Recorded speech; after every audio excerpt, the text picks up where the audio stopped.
Hundreds of parents turned out tonight for a board meeting in the Parkway School District. The board is expected to vote on proposed changes to the district's health curriculum, which includes sex education.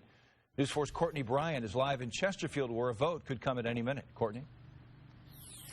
Steve, I've just learned the board has voted to enact changes to its sexual education curriculum. I'm learning it was a vote of 4-3 to, again, enact changes to its sexual education curriculum. We were here earlier, and before board members had a chance to vote, there was a huge turnout tonight. Parents, students, even some medical health professionals all came out to get their 90 seconds to address the board on their concerns.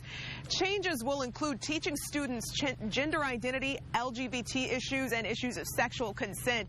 For some parents, those are vital parts of a student's development and learning, and hoped the changes would go through. But for another parent of a second grader I spoke with, including students grades K through 5, would be inappropriate. Well, it's a different conversation. It's not sex per se. It's about gender roles. It's about respect. It's about, what appropriate touch is. It's about trusting relationships.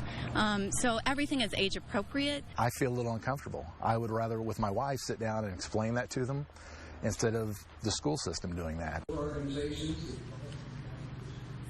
And we took those concerns to district officials who tell us not only was this much needed curriculum that hasn't been changed in the last 20 years, they tell us the curriculum will differ for younger students, and there will also be an option for parents to opt their children out. We have worked with our educators and professionals within the community to ensure that the proposed recommendations in our curriculum are medically accurate, are developmentally and age appropriate, and are presented in a neutral stance. There had also been a rumor among parents when we were talking with them earlier that Planned Parenthood was behind this initiative. We did take those concerns to the district as well, and they tell me Planned Parenthood was not behind this in any way, shape, or form. But again, those changes to its sex education curriculum will take place by a vote of 4-3. We're live in Chesterfield. Courtney Bryant, News 4.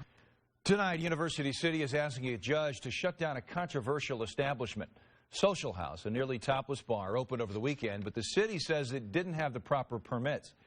The city's been citing the business every day, but it's not stopping them. Now, officials are working to get a restraining order to close the bar's doors. Is your client, though, circumventing the city's code to open up their restaurant? Absolutely not. There is no circumvention of anything. My client